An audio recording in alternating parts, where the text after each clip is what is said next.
L'Aviron Bayonnais accueille Paris au stade Jean Daugé pour cette dernière journée de la phase régulière avec un objectif maintien pour Bayonne qui doit impérativement s'imposer ou concéder le match nul face à des Parisiens qui viennent évidemment pour s'imposer et intégrer le top 6. Les Bayonnais qui attaquent fort cette première période avec cette occupation au pied de Peyo Muscarditz. La grosse pression sur Joris Second, les joueurs basques qui sont très agressifs en défense et qui vont réussir ce contre-ruck et récupérer la pénalité. Et c'est Gaëtan Germain sur sa première tentative qui ouvre le score 3-0 pour Bayonne. Et c'est un duel de buteurs, cette première période. Regardez l'énorme pression parisienne sur le renvoi après cette pénalité de Germain. C'est Danty qui met un gros tampon à Michael Ruru. Et les joueurs basques ensuite conservent la balle au sol. On vient même plonger dans le ruck. Pénalité directe pour le Stade Français. Et c'est Joris Second qui égalise.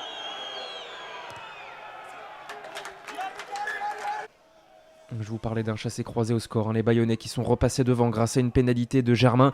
Et dans le money time de cette première période, c'est l'ancien briviste qui permet à l'Aviron de mener de 6 points. Joris Second qui aura manqué pas mal de pénalités. C'est la troisième manquée dans cette première période. 9 points laissés en route par le Stade Français qui est dominé à la pause. 9-3 pour l'Aviron. Les Bayonnais s'en sortent très bien car ils ont énormément souffert en conquête dans ce premier acte.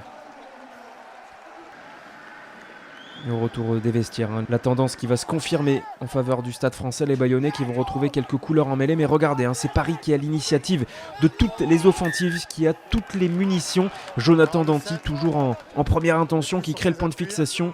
Et c'est Arnaud Duputz, le troisième ligne basque, qui plonge dans ce ruck. Cette fois-ci, Joris Second a réglé la mire et permet à Paris de revenir à 3 petits points de Bayonne. Et l'ancien ouvreur aurillacois qui rajoute 3 petits points quelques instants plus tard. 9 partout pendant de longues minutes. Et regardez cette mêlée parisienne qui est encore dominatrice et qui récupère une précieuse pénalité dans les 22 mètres bayonnais. On est dans le money time, il reste 6 minutes à jouer dans cette partie. Joris Second ne tremble pas et donne l'avantage à Paris, 12-9 pour la première fois de la partie. Les joueurs basques donnent tout pour essayer d'aller chercher une ultime pénalité, mais sur cette dernière mêlée, c'est encore les avants parisiens qui vont prendre le pas sur leurs homologues bayonnais.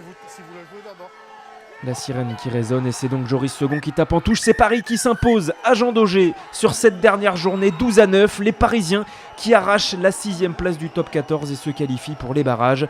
Du côté de Bayonne, en revanche, il faudra passer par l'Access Match face au voisin Biarro.